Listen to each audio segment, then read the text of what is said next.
Manne quotidienne d'aujourd'hui, jeudi 14 mars 2024. Nous considérons le thème sur la provision miraculeuse. La provision miraculeuse. Thèse de lecture, Deutéronome chapitre 32. Deutéronome chapitre 32. Lisons à partir du verset 7 à 14. Deutéronome chapitre 32. Lisons à partir du verset 7 à 14. Rappelle-toi, rappelle à ton souvenir les anciens jours, passe en revue les années génération par génération. Interroge ton père et ils te l'apprendront. Tes vieillards et ils te le diront. Quand le Très-Haut donna un héritage aux nations, quand il sépara les enfants des hommes, il fixa les limites des peuples d'après le nombre des enfants d'Israël. Car la portion de l'Éternel, c'est son peuple. Jacob est la part de son héritage. Il l'a trouvé dans une contrée déserte, dans une solitude aux effroyables hurlements. Et il l'a entouré et il a pris soin et il l'a gardé comme la prunelle de son œil.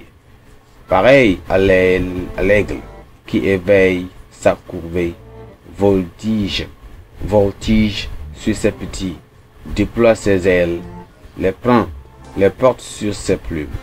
L'Éternel seul a conduit son peuple. Il n'y avait avec lui aucun Dieu étranger. Il n'y a fait monter sur les hauteurs du pays, et Israël a mangé les fruits des champs, et lui a fait sucer le miel du rocher, l'huile qui sort du rocher le plus dur, la crème des vaches et le lait des brebis, avec la graisse des agneaux, les iliers des bansans et des boucs, avec leurs fleurs du froment. Et tu as bu le sang du raisin et le levain. Gloire à Dieu. Le verset clé, c'est le verset 13 qui dit: il a fait monter sur les hauteurs du pays, et Israël a monté les fruits des champs. Il fait sucer du miel du rocher, l'huile qui sort du rocher le plus dur. Gloire à Dieu. Un jour après qu'une petite fille demandait à Albert Einstein si les scientifiques priaient, celui-ci répondit en partie: quiconque s'engage sérieusement dans la poursuite de la science acquiert la conviction qu'un esprit se manifeste dans les lois de l'univers, un esprit largement supérieur à l'homme et face auquel nous, avec nos modestes pouvoirs, devons nous sentir humbles.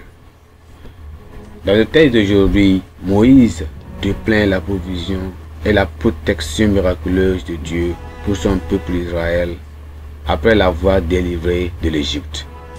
Dans son chant, Moïse utilise la métaphore du miel sorti du rocher pour illustrer les provisions miraculeuses et la protection que Dieu a accordée à son peuple en utilisant les sources inattendues.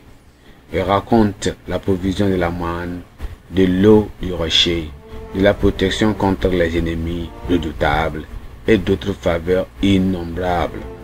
Mais au lieu de rester fidèle à Dieu, Israël s'est rebellé contre lui.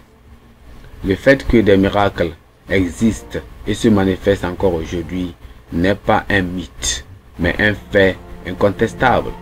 Dieu connaît les besoins de son peuple, et lorsque nous prions, il répond miraculeusement à nos besoins.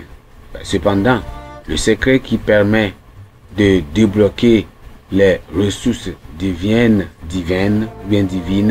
et de puissance de l'appréciation et de la louange divine est faire en sorte que la main de Dieu libère les miracles, réside dans la puissance de l'appréciation et de la louange à l'égard de Dieu. L'histoire des Israélites se reflète dans la vie de nombreuses personnes aujourd'hui, y compris de nombreuses personnes qui professent être chrétiens.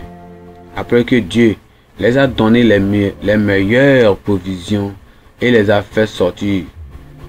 Il les a fait même jouir des bénédictions illimitées. Ils se retournèrent contre lui. Alors, de tels actes d'ingratitude à l'égard des faveurs de Dieu font que les bénéficiaires ingrats encourent son mécontentement et bloquent le flux de ses bénédictions. Dieu est fidèle et peut subvenir aux besoins de ses enfants qui lui font confiance, quels que soient les défis auxquels ils sont confrontés. Il peut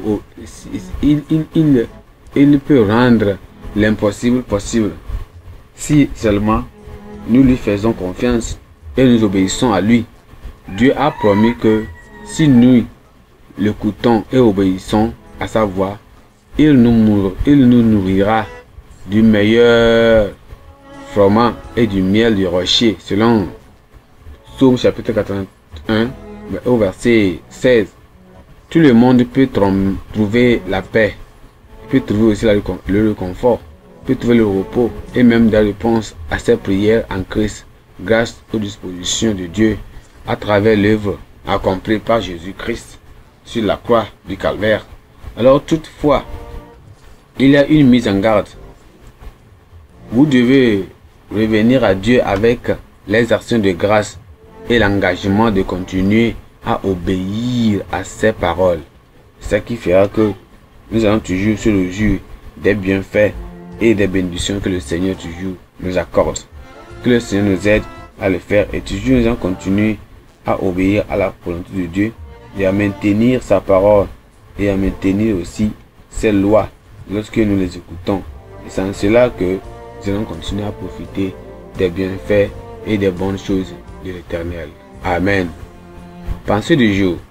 Jéhovah Jireh pourvoira à nos besoins si nous lui faisons confiance. Jéhovah Jireh, c'est-à-dire le Dieu qui pourvoit. Jéhovah Jireh pourvoira à nos besoins si nous lui faisons confiance. La Bible en un nom. Jérémie chapitre 28 à 30.